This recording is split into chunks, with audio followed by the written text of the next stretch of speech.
Hello everyone, welcome to Anand YouTube channel. आज हम लोग एलसीआर सीरीज सर्किट को स्टडी करेंगे और हम यहाँ पे ये देखेंगे कि हमें इसमें इम्पिडेंस और रेजोनेंस फ्रिक्वेंसी क्या मिलती है और इम्पिडेंस क्या होता है, इम्पिडेंस ट्रायंगल क्या होता है और कैसे उसको ड्रॉ करते हैं, कैसे इम्पिडेंस कैलकुलेट किया जाता है। तो ये सारी चीज़ें हम लोग आज इस वीडियो में देखेंगे। So let's begin this video. सबसे पहले मैं ये बता दूँ, ये जो जिस चैप्टर से लिया गया उसका नाम है अल्टरनेटिंग करंट। तो एसी से रिलेटेड ये टॉपिक है, तो हम लोग फिजिक्स में से स्टडी करते हैं। तो एल का मतलब यहाँ पे इंडक्टेंस है, सी का मतलब यहाँ पे कैपेसिटेंस है और का मतलब रेजिस्टेंस है।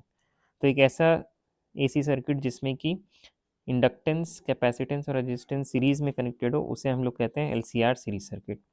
अब इसको एनालाइज करने के लिए हमें पहले ये समझना पड़ेगा कि एल, सी और आर अगर इंडिविजुअली कनेक्टेड हो एसी सर्किट में, तो उनमें करंट और वोल्टेज का क्या बिहेवियर होता है।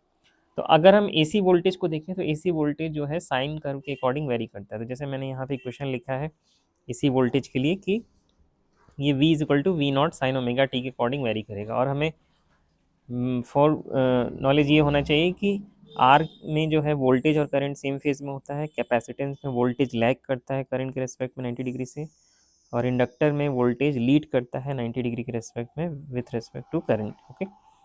और वी एल, वी सी और वी आर जो है पोटेंशियल ड्रॉप है इन तीनों के अक्रॉस, जिसमें वी एल को हम लिख सकते हैं आई इंटू एक्सएल, वी सी को लिख सकते हैं आई इंटू एक्स सी और वी आर को लिख सकते हैं आई इंटू आर, जहाँ पे आई जो है एक करंट है किस सर्किट में at an instant of time T, और एक्सएल है इंडक्टिव रिएक्टेंस जिसको हम फर्दर लिख सकते हैं कितना, ओमेगा सी। फिर उस ओमेगा को हम लिख सकते हैं 2 पाई एफ, तो हमारा ये फॉर्मूला बन जाएगा क्या, 2 पाई एफ एल। ओके। और एक्सेल यहाँ हमें डायरेक्टली पता चल रहा है कि फ्रिक्वेंसी के प्रोपोर्शनल होता है। ओके। तो एक्सेल जो है डायरेक्टली फ्रिक्वेंसी से वेरी करेगा, फ्रिक्वेंसी बढ़ेगा तो एक्सेल भी बढ़ेगा, घटेगा तो एक्सेल भी घटेगा। एक्सी जो है उसको कैपेसिटिव रिएक्टेंस करते हैं, ये होता है 1/ओमेगा सी, और इसको हम फर्दर लिख सकते हैं 1/2 पाई एफ सी। तो एक्सी और फ्रिक्वेंसी के बीच में इन्वर्स का रिलेशन है, तो एक घटेगा तो दूसरा बढ़ेगा। और पोटेंशियल ड्रॉप को हम करंट मल्टीप्लाइड बाई रेजिस्टेंस से निकाल सकते हैं। तो I into R, I into XL, I into XC हमें आर एल सी के अक्रॉस पोटेंशियल ड्रॉप दे देगा। अब अगर हमें इम्पिडेंस निकालना है तो हमें सबसे पहले फेजर डायग्राम इस सर्किट डायग्राम के लिए बनाना पड़ेगा। तो फेजर डायग्राम मैंने यहाँ पर राइट हैंड साइड में बनाया है। तो इसके लिए मैंने दो एक्सिस का इस्तेमाल किया है, एक वोल्टेज एक्सिस और एक करंट एक्सिस। तो करंट एक्सिस में आप देख सकते हैं कि मैंने आई और वी आर को सेम दिखाया है सेम लाइन में, क्योंकि ये दोनों सेम फेज में होते हैं। वी सी जो है 90 डिग्री से लैग कर रहा है करंट के रेस्पेक्ट में, और वी एल जो है 90 डिग्री से लीड कर रहा है। तो वी एल अगर वी सी से बड़ा होता है, अगर हम ये एज्यूम करें कि एक्सएल की वैल्यू एक्सेस से बड़ी है, तो वी एल वी सी से बड़ा होगा। तो वाई एक्सिस में हम इतना length V L minus V C को दे देंगे, और वी आर जो है हमारा ये बेस हो जाएगा। तो यहाँ पे जो ये राइट एंगल ट्रायंगल बन रहा है उसमें हम हाइपोटेनस की वैल्यू निकाल सकते हैं वी की under root V R square plus V L minus V C का स्क्वायर। तो इसको मैंने नीचे यहाँ फर्दर कैलकुलेशन में किया है। तो इम्पिडेंस को कैलकुलेट करने के लिए मैंने यहाँ पे V square is equal to V R square plus V L minus V C square किया है। अब further V R, V L, V C की वैल्यू अगर हम पुट करें तो उसमें हमें आई स्क्वायर कॉमन मिल जाएगा। अब दोनों तरफ अगर हम स्क्वायर रूट ले लें तो हमें आई की वैल्यू मिल जाती है V upon under root R square plus, और एक्सएल की जगह पे हम ओमेगा एल रख सकते हैं और एक्सी की जगह पे 1/ओमेगा सी। तो जब ये वैल्यू पुट करते हैं तो हमें ये final expression current in the LCR circuit मिलता है। अब हमें ये पता है कि अगर रेजिस्टेंस हमें ऑब्टेन करना है तो हमें करंट को, मतलब वोल्टेज को करंट से डिवाइड करना होगा। तो अगर हम इस डिनोमीटर के टर्म को ऑब्जर्व करें तो यहाँ पे ये रेजिस्टेंस का यूनिट गेन करेगा। तो ओम लॉ से या ओम्स लॉ के कंपेरिजन से हम ये लिख सकते हैं कि यहाँ पे जो under root R square plus omega L minus omega C आ रहा है, ये क्या है, इम्पिडेंस होगा। और इस इम्पिडेंस का यूनिट क्या होगा, ओम, क्योंकि ये रेजिस्टेंस के जैसा बिहेव करेगा। तो ये हो जाता है हमारा Z, impedance of the LCR series circuit.